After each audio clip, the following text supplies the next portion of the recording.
गुरुकृपा हि केवलम्।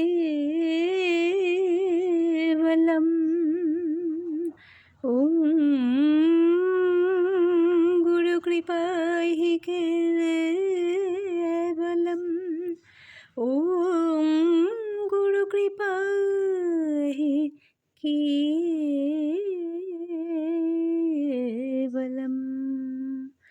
ॐ गुरुश्रीचरण शरणम्। ॐ गुरुश्रीचरण शरणम्। ॐ गुरुश्रीचरण शरणम्। রাম নারায়ণ রাম, রাম নারায়ণ রাম। শুভারম্ভে আমি আমার পরমার্থ স্রষ্টা বাবা, আমার প্রিয় ঠাকুর বাবার শ্রীপাদ পদ্মে জানাই শত সহস্র কোটি প্রণাম। তৎসহ আমার সকল শ্রোতা ও দর্শক বন্ধুর জন্য রইল আমার আন্তরিক বৈদিক অভিনন্দন। রাম নারায়ণ রাম। প্রাত্যহিক ধারাবাহিকতা বজায় রেখে আজও আমি তোমাদের মাঝে এসছি একত্রিত হয়ে। তাহলে এসো, আজকের আলোচনায় আমরা একটু গভীরে যাই, বাহ্যিক ঘটনাকে সরিয়ে রেখে তার অন্তর্নিহিত অর্থটি বোঝার চেষ্টা করি ঠাকুর বাবার তত্ত্বদর্শনের আলোকে। জন্মসিদ্ধ ঠাকুর শ্রীতে বালক ব্রহ্মচারী বলছেন, দেহক্ষেত্রে, মনোক্ষেত্রে, কর্মক্ষেত্রে, বাস্তব ক্ষেত্রে আমাদের সংগ্রামের শেষ নেই।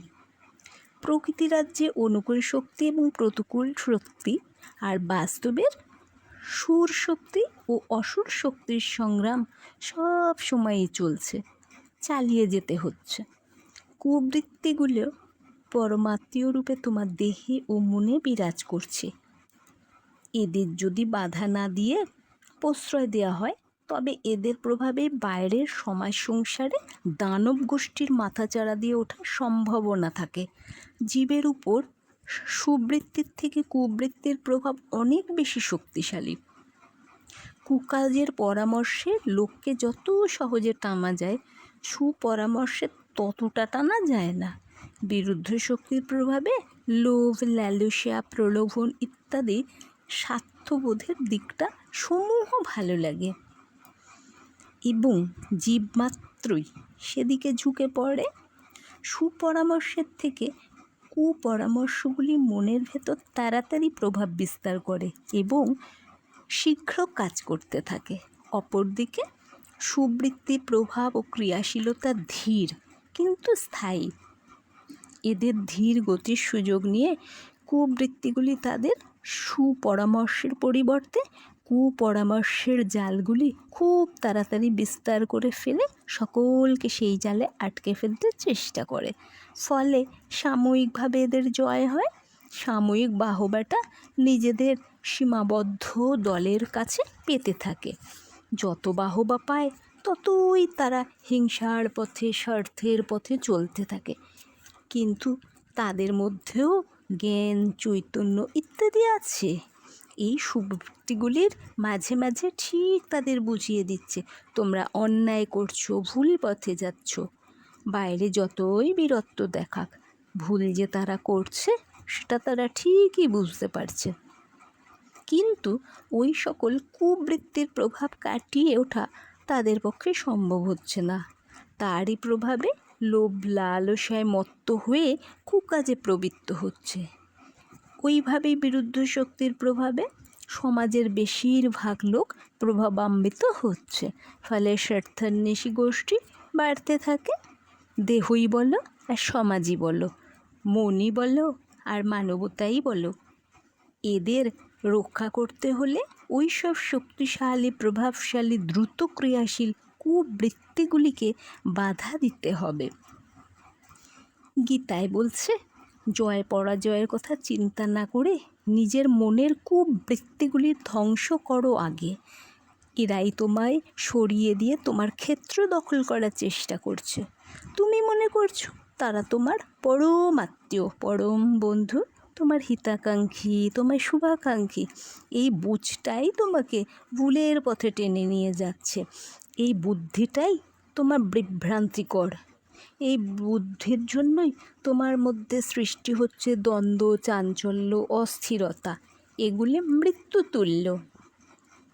মানুষ মরে গেলেই শুধু তার মৃত্যু হয় না, জ্ঞানের অভাব, শিক্ষার অভাব, দ্বন্দ্ব, বিরোধ, হতাশা, সমাজ জীবনে অশান্তি, উচ্ছৃঙ্খলতা, অরাজকতা, দৈনন্দিন জীবনে বিভিন্ন সমস্যার দ্বারা এই সবই এক প্রকার মৃত্যু।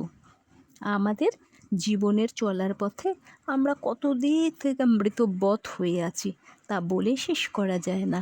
এই মৃত্যুর থেকে উদ্ধার পেতে হলে এর মূল মনের শক্তিশালী, প্রভাবশালী কুবৃত্তিগুলিকে উচ্ছেদ করতে হবে।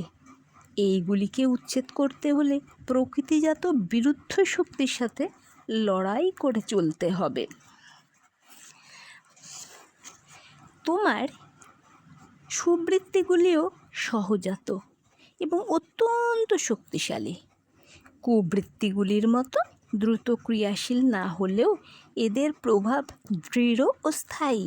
কুবৃত্তিগুলি যেমন দ্বন্দ্ব, হিংসা, দেশ, স্বার্থ বুদ্ধির সৃষ্টি করছে, এরা আবার তেমনি একটু দেরি হলেও জ্ঞান, ভক্তি, বিবেক, চৈতন্যের সৃষ্টি করছে। এগুলির দ্বারাই সমাধানের পথে যেতে হবে। তাই কৃষ্ণ অর্জুনকে বলছেন, তোমার দেহের যে বৃত্তির দ্বারা হিংস্রতা, দেশ, ঈর্ষা, স্বার্থচিন্তা ইত্যাদির উদ্ভব হয়, মনকে যেগুলি মৃত্যুতুল্য কুপথে চালিত করে মিথ্যা, প্রবঞ্চনা, ছল, চাতুরির পথে নিয়ে যায় আত্মীয় স্বরূপ, সেই বৃত্তিগুলিকে নিধন করো, তাদের সঙ্গে যুদ্ধে উদ্যত হও। তারা তোমার দেহে বাসা করে তোমারই ক্ষতি করে চলেছে। তাদের বিরুদ্ধে অস্ত্র ধারণ করো। অর্জুন, তুমি ওরিকে জয় করতে সমর্থ, অথচ গাণ্ডীবচ্যুত হয়ে পড়েছ, জ্ঞান থেকে বিচ্যুত হয়েছ। তাই তোমার চেতনা শিথিল হয়ে যাচ্ছে। তুমি অজ্ঞানতার অন্ধকারে মোহাচ্ছন্ন হয়ে পড়েছ। তাই প্রকৃত তত্ত্ব বুঝতে পারছো না, সত্যকে দেখতে পাচ্ছ না। গাণ্ডীবরূপী জ্ঞান অস্ত্র তুলে নাও। সেই জ্ঞানের অস্ত্রে আত্মীয়রূপে কৌরবকে চেপে ধরো, নিধন করো, বিনাশ করো।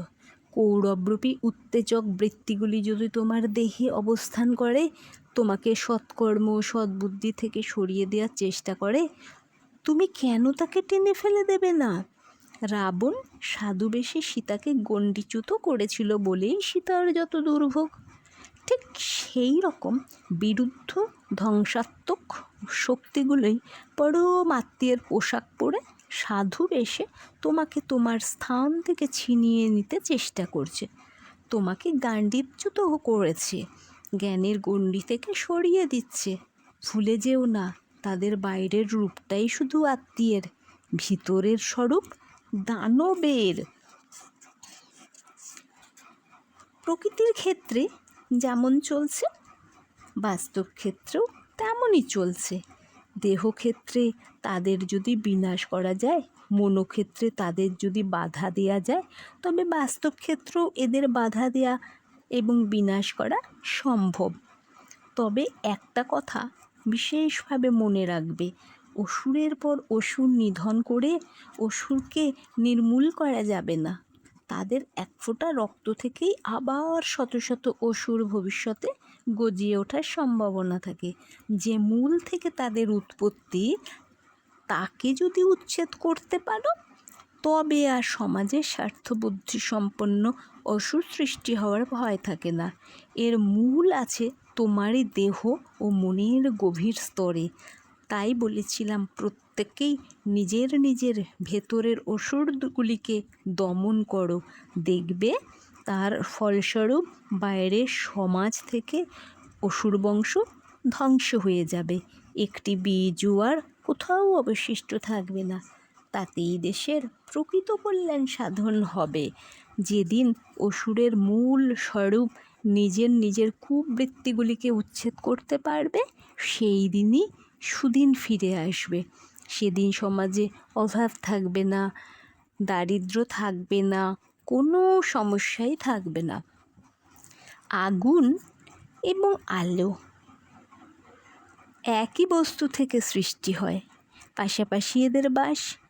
আমাদের কাজ আগুন নিভিয়ে আলো জ্বালাতে হবে। ঠিকমতো যদি আলো জ্বালাতে পারো তবে একটি বাতি থেকেই সব বাতি জ্বালানো যায়। জ্ঞানের আলো জ্বালাতে পারলে দেশের শান্তিতে পথ দেখতে পাবে। সেই জ্ঞানের আলোকে প্রত্যেকে বিশ্বের সুরের সঙ্গে মিলিয়ে, সুর মিলিয়ে শান্তিপূর্ণভাবে থাকতে পারবে। তোমরা সেই চেষ্টাই করো। আজ এই পর্যন্তই। দেখা হবে তোমাদের সাথে পরবর্তী ভিডিওতে। তোমরা সকলে ঠাকুর বাবার কৃপায় খুব ভালো থাকো, সুস্থ থাকো, সুরক্ষিত থাকো। রাম নারায়ণ রাম, রাম নারায়ণ।